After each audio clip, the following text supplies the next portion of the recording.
Online জগতে মানে এই সোশ্যাল মিডিয়াতে একটা ইন্টারেস্টিং ব্যাপার কিন্তু আমরা দেখতে পাচ্ছি। সেটা কি? সেটা হলো এই শুভেন্দু অধিকারী এখন এই যে পশ্চিমবঙ্গের মুখ্যমন্ত্রী, বিজেপির নেতা, তাই না?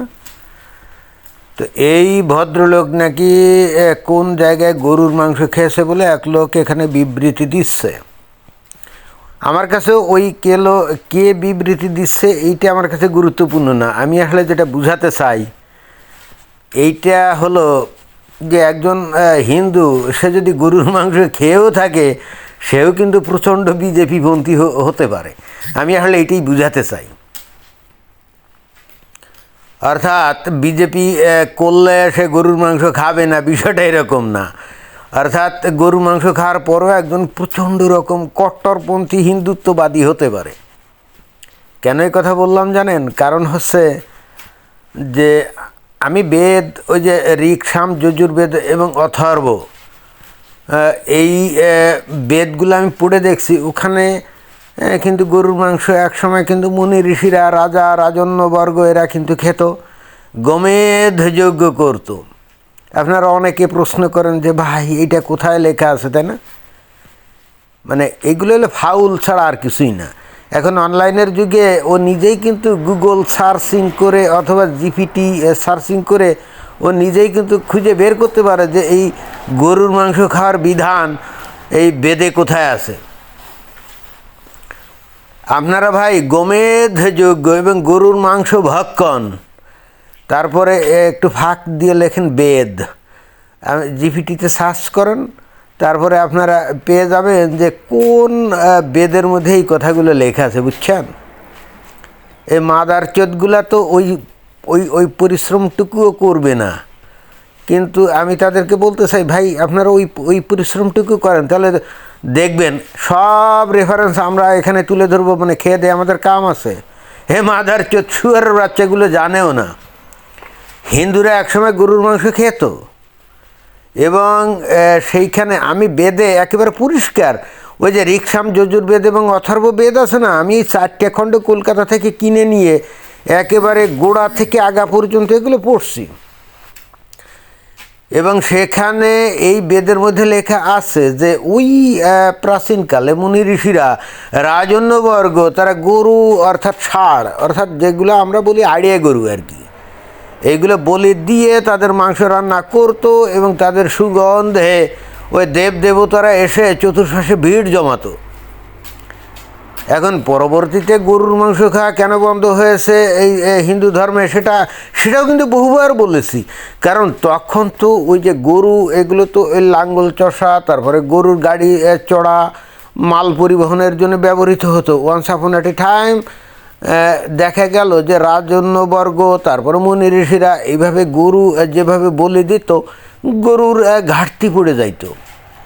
তখন ওই যে চাষবাস করার জন্য সমস্যা হতো। এই কারণেই আসলে গরু বলি বন্ধ হয়েছে। এটা হলে আসল কথা। এখন যে সমস্ত মানে লোকজন এসে বলবে কোথায় বলা আছে, এই মাদার চোদ, আমার কাছে জিজ্ঞেস করিস কেন? তোরা নিজেরা খুঁজে বাইর কর। তোরা চ্যাট জিপিটি আছে না, গুগল আছে না, সেখানে জিজ্ঞেস কর, দেখবি ওখানে রেফারেন্স পাওয়া যাবে। আমাকে কেন বলতে হবে? এগুলো আমরা পড়া সারা, আর না পড়ে কথা বলতেছি না, ফাউল কোথাকার। কিন্তু এইটা আসল ফ্যাক্টর না। হিন্দুরা যারা গরু গোস্ত খান শোকে কোনো সমস্যা নাই, কিন্তু গরু গোস্ত খেয়েও যে ভয়ঙ্কর হিন্দুত্ববাদী হওয়া যায় তার মধ্যেও কিন্তু একটা রহস্য আছে। সেটা কি? ইভেনচুয়ালি আমরা তো এখন জানি যে যত ধর্ম পৃথিবীতে আছে এগুলো সবই তো ভুয়া, তাই না?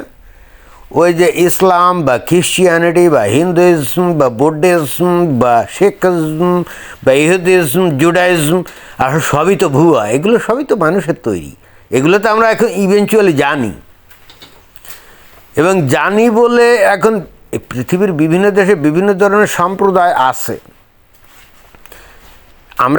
আমরা তখন আসলে কম্পেয়ার করি যে আসলে কোন সম্প্রদায় এই সভ্যতার সাথে মিল মানানসই হয়। আমরা তখন চিন্তা ভাবনা করি, আমরা তখন তুলনা করি, আমরা তখন দেখি যে সভ্যতার সাথে একমাত্র ইসলাম ছাড়া বাকি সমস্ত ধর্মের সম্প্রদায়কে আসলে অ্যাজিমিলেট করা যায়। তাদেরকে যুক্ত করা যায়, তাদেরকে নিয়ে সামনের দিকে চলা যায়, একমাত্র মুসলিমদেরকে নিয়ে চলা যায় না।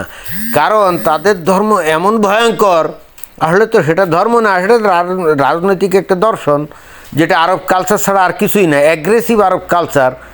আমরা তখন সিদ্ধান্ত নেই যে একমাত্র ইসলাম ছাড়া বাকি ধর্মগুলো, অর্থাৎ হিন্দু বলেন, বুদ্ধিস্ট বলেন, খ্রিস্টান বলেন, বৌদ্ধ বলেন, জৈন বলেন, এদেরকে নিয়ে কিন্তু চলা যায়, সভ্যতার অগ্রগতি হয়, মুসলমানদেরকে নিয়ে হয় না। আর তখনই আমরা সিদ্ধান্ত নেই যে এই মুসলিম এবং ইসলাম, they are the hostile to the human civilization. গরুর মাংস যদি হিন্দুরা খায় তাতে কিছুই যায় হয় না, এবং এরপরও সে হিন্দুত্ববাদী হতে পারে। শুভেন্দু অধিকারী অতএব যদি কোথাও গিয়ে কারো বাসায় গিয়ে যদি 3 বাটি কেন 10 বাটি যদি গরুর গোস্ত খেয়েও থাকে, it doesn't matter, in spite of that he can B a very strong হিন্দুত্ববাদী। ওকে, এই জিনিসগুলো এ মাদারচোদগুলো জানে না। আমি আসলে এই পয়েন্টটাই মানে মেক করতে চাচ্ছিলাম, যদি এই শুভেন্দু অধিকারী কারো বাসায় গিয়ে গরু গোস্ত টোস্ত খেয়েও থাকে, ইট ডাজন্ট ম্যাটার। হিন্দুত্ববাদী কি? হিন্দুত্ববাদী হলো হিন্দু যারা আছে, যারা হিন্দু সনাতন ধর্মের অনুসারী, সেই কালচারগুলোকে অনুসরণ করে, এবং এই কালচারের মধ্যে আছে বৈচিত্র্য। মানে এই যে হিন্দু সনাতন ধর্মের কালচারের মধ্যে বৈচিত্র্য আছে না, পৃথিবীতে সবচেয়ে বৈচিত্র্যপূর্ণ কালচার হলো ভারতীয় কালচার। হ্যাঁ, ভারতীয় কালচারের মধ্যে এত বৈচিত্র্য আছে যে এখন পাশ্চাত্য দেশগুলা পর্যন্ত ভারতীয় কালচারকে আস্তে আস্তে তারা গ্রহণ করতে চাচ্ছে। কারণ এই কালচার মানুষকে এত আনন্দ দেয়, এত তাদের এন্টারটেইনমেন্ট করে। পৃথিবীর অন্য কালচার, এই যে খ্রিস্টিয়ানিটি বলেন, তারপরে আপনি বুদ্ধিজম বলেন, বা অন্য যে কোনো কালচার বলেন, এত বেশি আনন্দ অন্য কোনো কালচার দিতে পারে না। সুতরাং এখন আপনি যদি এই কালচারকেই আবার ধর্মের সাথে মিলায় ফেলান, ইটসকে মিলায় ফেলতে পারেন, কিন্তু পৃথিবীতে সবচেয়ে বৈচিত্র্যপূর্ণ কালচার হলো এই ভারতীয় কালচার, এবং এটা কিন্তু এখন অ্যাপ্রুভড। সুতরাং এই কালচারের ধারক বাহক যারা আছে তাদেরকে যদি আপনি হিন্দুত্ববাদী বলেন, আর তার একজন প্রতিনিধি যদি শুভেন্দু অধিকারী বলেন, আরে ভাই সে তো হিন্দুত্ব এই কালচারের একজন প্রতিনিধি, সে যদি গরুর গোস্ত খায়, ইট ডাজন্ট ম্যাটার। এখানে এগুলো প্রমাণ করে এই মাদারচোদগুলো কী বোঝাতে চাচ্ছে, এই শুয়ার বাচ্চাগুলো কী বোঝাতে চাচ্ছে? আমার তো আমি বলতে চাই যে বিজেপির কর্মীদের উচিত এই শুয়ার বাচ্চা যেগুলা এই সমস্ত পয়েন্ট উত্থাপন করে এই শুভেন্দু অধিকারীর চরিত্রকে বিতর্কিত করতে চাচ্ছে, তো ধরা উচিত। ভাই আপনারা এখনও চুপচাপ বসে আছেন কেন? এই মাদারচোদগুলোকে ধরেন। এই শুয়ারের বাচ্চাগুলো আপনাদের সমাজের জন্য ভয়ঙ্কর ক্ষতিকর উপাদান, আপনারা এখন চুপচাপ বসে আছেন কেন? এই কুত্তার বাচ্চাগুলোকে ধরেন। আপনারা এই শুয়ারের বাচ্চাগুলোকে যদি এখনই নিউট্রালাইজ করতে না পারেন, আপনাদের ভয়ঙ্কর ক্ষতি হবে, বুঝছেন?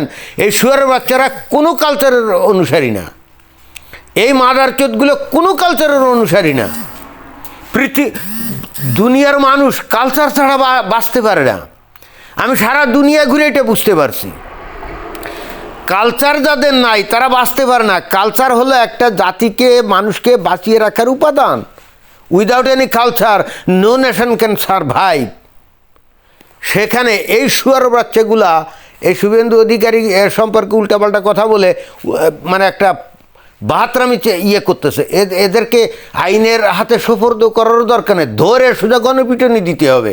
এই মাদারচোদগুলো এখনও ভারতে বসে এই সমস্ত কথাবার্তা বলে, আর বিজেপির লোকজনগুলো এগুলো শুনে চুপচাপ বসে থাকে। এই শুয়ারের বাচ্চা যেগুলো এই সমস্ত কথা বলতেছে, এগুলো এখনও এই পশ্চিমবঙ্গে আছে কি করে? এদের ধরে একেবারে গণপিটুনি দেন, রাস্তায় ল্যাংটা করে আবার ছেড়ে দেন। এই শুয়ার বাচ্চাগুলো সভ্যতার শত্রু, মানবতার শত্রু। আমি বললাম এই শুয়ার বাচ্চাগুলো মানবতার শত্রু, সভ্যতার শত্রু।